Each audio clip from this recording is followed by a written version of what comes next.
नमस्कार, आप देख रहे हैं न्यूज़ 18 का डिजिटल प्लेटफॉर्म और मैं हूं आपके साथ श्रुति श्रीवास्तव। आज का ये पॉडकास्ट बेहद ही ज़्यादा महत्वपूर्ण इसलिए है क्योंकि दीपावली आने वाली है और दीपावली के पहले धनतेरस आता है। घरों में धन की वर्षा जरूर होती है, लेकिन उसके लिए लोगों की भीड़ बाजारों में दिखती है। बाजारों में रौनक होती है और खासकर ज्वेलरी शॉप पर सोना चांदी खरीदने के लिए। लेकिन इस बार लोग यानी बाजार में रौनक कम दिखाई दे रही है क्योंकि सोने चांदी के दाम इतने महंगे हो रहे हैं कि हर कोई हैरान है। हर एक हफ्ते में आप देखिए तो सोने चांदी के दाम बढ़ते जा रहे हैं। इंडियन बुलियन ज्वेलर्स एसोसिएशन यानी कि IBJI के मुताबिक अगर हम बात करें तो एक हफ्ते में 4,571 रुपया सोना का बढ़ गया है और मौजूदा अगर अभी देखें तो 1,21,000 समथिंग सोने का रेट, 1,21,525 इतना सोने का रेट चल रहा है। यहाँ तक कि लोग अपनी शादी को भी कैंसिल कर रहे हैं। लोग मार्केट में जाने से कतरा रहे हैं कि सोना खरीदे तो खरीदे, पहने तो पहने कैसे, क्योंकि अगर भारतीय घरों की हम बात करें तो रीति रिवाजों में, शादी में हर जगह सोना चलता है, इसीलिए सोना खरीदना भी ज़रूरी है। और एक कितना गंभीर विषय है, कितना गंभीर मुद्दा है कि लोग अपनी शादी तक कैंसिल कर दे रहे हैं। धनतेरस में लोग जाने से बाजार में कतरा रहे हैं क्योंकि उनकी जेब अलाउ नहीं कर रही है कि वो सोना खरीदे। तो आखिरकार सोना इतना क्यों बढ़ रहा है? क्या सोने में इस समय इन्वेस्टमेंट करना सही है? आखिर सोने का दाम कहाँ तक पहुँचेगा? ये तमाम सवाल लोगों के जहन में चल रहे हैं। और हम अगर आपको बताएं तो पिछले साल धनतेरस से इस बार धनतेरस 2025 में सोने में 4 गुना इजाफा हुआ है। आखिर ऐसा क्यों है? यही सब समझने के लिए इस पॉडकास्ट में हमारे साथ हैं प्रोफेसर अमन अग्रवाल जी, जो कि डायरेक्टर है of Indian institute of finance के डायरेक्टर हैं। बहुत स्वागत है सर आपका इस बेहद ही इंपॉर्टेंट महत्वपूर्ण पॉडकास्ट में कि आखिरकार सोना इतना तेजी से उसके दाम क्यों बढ़ रहे हैं, इसके पीछे के कारण क्या है, कब तक ये बढ़ेंगे, कितने तक बढ़ेंगे, कब डाउन होगा, और आखिरकार क्या इस समय इन्वेस्टमेंट करना सही है कि नहीं। और जैसा मैंने अपने इंट्रोडक्शन में कहा कि पिछले धनतेरस के हिसाब से इस बार धनतेरस में 4 गुना इजाफा हुआ है। देखिए, जो सोना है हिंदुस्तान को अगर लेके चलें तो ट्रेडिशनली हिंदुस्तान बहुत ज़्यादा कंज्यूम करता है। हिंदुस्तान में हम माने तो सिर्फ हिंदुस्तान सरकार नहीं, रिजर्व बैंक नहीं, पर आम आदमी ज्वेलरी के फॉर्म में सबसे ज़्यादा कंज्यूम करता है। अगर हम वर्ल्ड के अंदर देखें, हिंदुस्तान के बाद चाइना आता है जो सबसे ज़्यादा गोल्ड कंज्यूम करता है। हिंदुस्तान की कंजम्पशन इस समय करीबन 25 से 30% के करीब है। टोटल प्रोडक्शन जो होती है वर्ल्ड में नंबर 1 पे चाइना है प्रोडक्शन में, पर कंजम्पशन पे इंडिया सबसे ज़्यादा आता है। अगर हम देखें कंजम्पशन और किस हिसाब से लोग नॉर्मली रहता है, क्या स्ट्रक्चर रहता है पूरे गोल्ड का सिस्टम का, तो ये देखने में आया है कि जो ज़्यादातर गोल्ड है, करीबन 45% के करीब जो गोल्ड प्रोड्यूस होता है विश्व में, वो कंज्यूम होता है ज्वेलरी की फॉर्म में। करीबन 25% के करीब कंज्यूम होता है इन्वेस्टमेंट की फॉर्म में, मतलब कि जो निवेश करते हैं, गोल्ड बार खरीद के रख लिया, गोल्ड कॉइन खरीद के रख लिए, या इस तरीके से गोल्ड बॉन्ड्स खरीद के रख लिए, इस तरीके से जो कंजम्पशन होता है। उसके अलावा जो है फिर सेंट्रल बैंक्स हैं, उनका भी करीबन 24 से 25% कंजम्पशन गोल्ड का देखा गया है। अगर हम अभी हिंदुस्तान के ऊपर आए, उसके बाद और भी टेक्नोलॉजी कंपनीज हैं, ये जो चिप स्ट्रक्चर्स बनते हैं, चिप चीज़ें बनती हैं, इनमें भी कंजम्पशन होता है करीबन 7 से 8% का। अगर हम हिंदुस्तान को ही अकेले देख के चले तो जैसे मैंने कहा, हिंदुस्तान सबसे बड़ा करीबन 880 टन के करीब 2024 में हिंदुस्तान ने कंज्यूम किया था ऑफिशियली।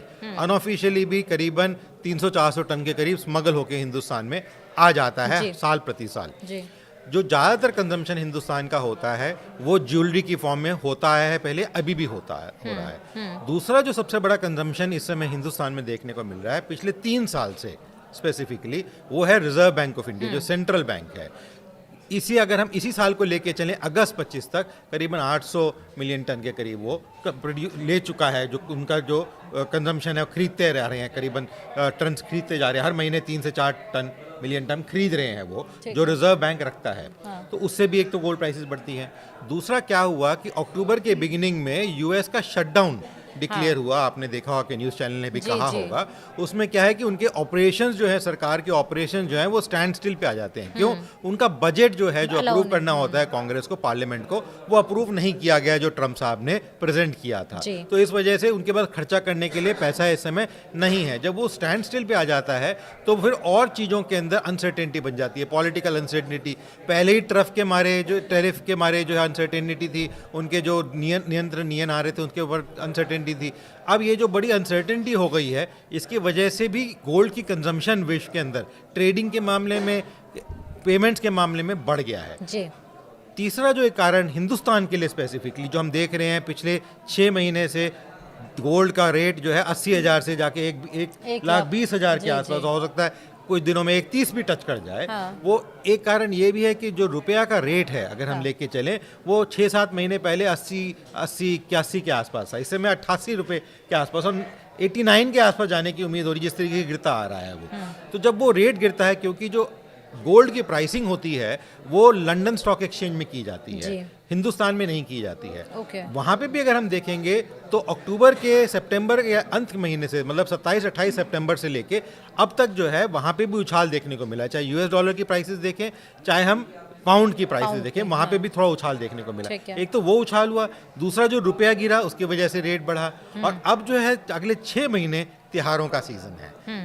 कोई आप रिलीजन देख लें, सब रिलीजन्स के त्योहार हैं, शादियां होती हैं, तो उसमें खरीदारी बढ़ती है।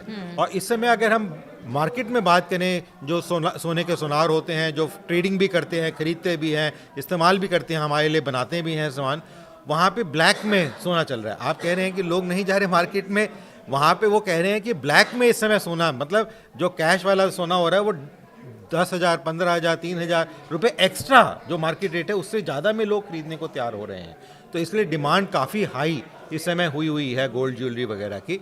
और इसी वजह क्या है, क्योंकि लोगों की, जैसे आपने कहा, शादियां बंधी हुई हैं, फेस्टिवल्स बंधे हुए हैं, बहुत सारी चीज़ें हैं जहाँ पे माना जाता है, धनतेरस आता है कि हमें कुछ खरीदना ही खरीदना है, तो लोग अपनी उम्मीद से ज़्यादा जाके खर्चा करते हैं और ख़रीद के लाते हैं, क्योंकि उनको माना जाता है कि वो शुभ है और फैमिली के लिए बड़ा शुभ रहेगा वो। तो इस वजह से काफ़ी सारे त्यौहार हैं जहाँ पे आप देखेंगे खरीदना हो रहा है, और इसकी ये 3-4 कारण हैं जिसकी वजह से हमें जो सोने में तेज़ी देखने को मिल रही है वो देखने को मिलेगी। और मेरे विचार से अगले 1-1.5-2 महीना ये तेज़ी और देखने को मिलेगी, उसके बाद थोड़ी गिरावट हो सकती है, क्योंकि दिसंबर के अंदर क्लोजिंग होती है अमेरिका और यूरोप के अंदर। वहाँ पे काफ़ी सारे जो कंपनियाँ होती हैं और इंस्टीट्यूशंस होती हैं जिन्होंने गोल्ड खरीद रखा होता है, अपनी बैलेंस शीट को थिक दिखाने के लिए उसको वो सेल करेंगे, मार्केट में डालेंगे, तो वहाँ पे उस समय गिरावट देखने को मिल सकती है।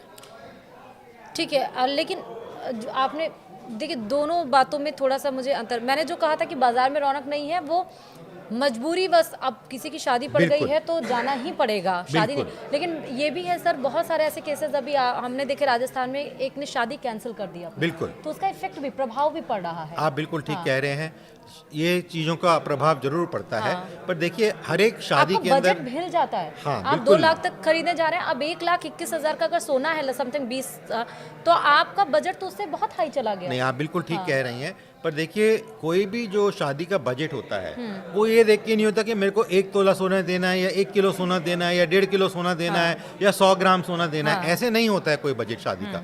शादी का बजट होता है कि मेरे को 5 लाख रुपए खर्च करने हैं, 50 लाख रुपए खर्च करने हैं, 1 करोड़ खर्च करना है, 5 करोड़ खर्च करना है साल शादी के ऊपर। उस हिसाब से आदमी खरीदारी करता है। तो ये कहना कि शादियां इस वजह से आगे नहीं हो सकता है, क्योंकि आजकल जो लड़का लड़की है वो अपनी फैमिली को, ग्रोथ को देखते, फाइनेंसेस को देखते हुए, कितना मेरे पास आएगा उसको भी मद्देनजर रखते हुए डिसीजन लेते हैं कि हम इसको बाद में शिफ्ट कर देते हैं, अभी ना करके।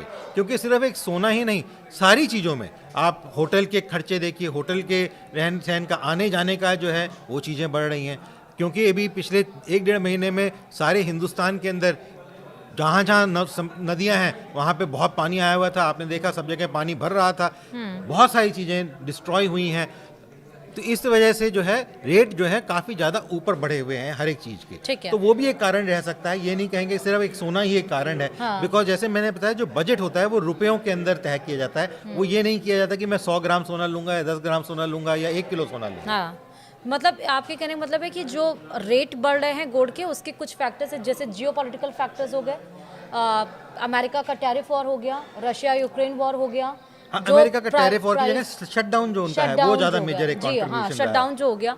और दूसरा ये कि हमारी डिमांड जो बहुत ज्यादा बढ़ रही है, जिस वजह से मार्केट, सेंट्रल बैंक हमारा कभी की जो चेन है वो डिमांड एंड सप्लाई वाला चेन हो गया, जिस वजह से।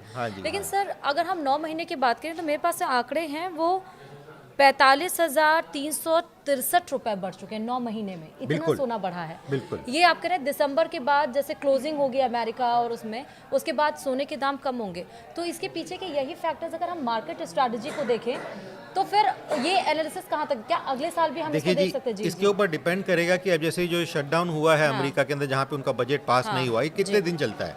जब हम देखें कि ट्रम्प का पिछला जो काल था उसमें भी एक शटडाउन हुआ था, वो 35 से 38 दिन चला था। अगर हम लेके चलें कि 1 महीने के करीब जैसे पहले रहा 1-1.5 महीना चलता है, और ट्रम्प जो है कुछ मेंबर पार्लियामेंट को अपने साथ लाके उसको अप्रूव करवा लेता है, तो आप देखेंगे फर्क आएगा। क्योंकि जब पेमेंट करनी होती है वो किस फॉर्म में पेमेंट ले, जब उनको ये डाउट हो गया है कि डॉलर की फॉर्म में पेमेंट मैं ले भी लूं तो मेरे को मिलेगा ही नहीं पैसा, तो फिर वो कंपनियां जो उनको पेमेंट लेनी होती है वो कहेंगे कि हमें आप गोल्ड की फॉर्म में पेमेंट दीजिए, या किसी ऐसी करेंसी के फॉर्म में दीजिए जहां पे हम रिलायबल हो सकें, जिसमें हम अपना जो व्यापार है आगे बढ़ा सकें। तो इसलिए इसके ऊपर एक डिपेंड करेगा। दूसरा, अगर आरबीआई जैसे मैंने कहा हर महीने 3-4-5 टन के करीब खरीद रहा है, अगर वो वैसे ही खरीदता रहेगा तो और बढ़ने की उम्मीद हो सकती है। Because reserve bank of India का जो स्ट्रेंथ है वो गोल्ड स्ट्रेंथ उन्होंने बढ़ानी पिछले 3 साल से शुरू करी है, और वो काफ़ी हद तक बढ़ती जा रही है। अगर वो उसी स्ट्रेंथ पे बढ़ती रहेगी तो नेचुरली सबसे बड़ा बायर है, एक बल्क बायर जिसे हम कहेंगे, इन्वेस्टमेंट बायर जिसे हम कहेंगे।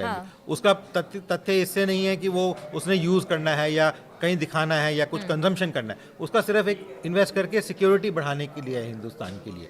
तो वो एक जो तथ्य बढ़ रहा है, अगर वो उसी रेट से बढ़ता रहेगा तो मेरे विचार में कहीं गिरावट देखने को नहीं। पर जो क्लोजिंग होती है वो दिसंबर के अंदर दूसरे और तीसरे हफ्ते के अंदर देखने को मिल जाती है, मतलब बीच में हमें महीने को मिल जाएगी। तो दूसरे तीसरे हफ्ते में दिसंबर के हमें फॉल होता हुआ देखने को जरूर मिलेगा। ठीक है, तो अभी आपके हिसाब से अकॉर्डिंग टू यू अभी क्या करना चाहिए कंज्यूमर्स को, कि खरीदना चाहिए या नहीं खरीदना चाहिए? अगर खरीदना भी चाहिए तो कितना खरीदना चाहिए?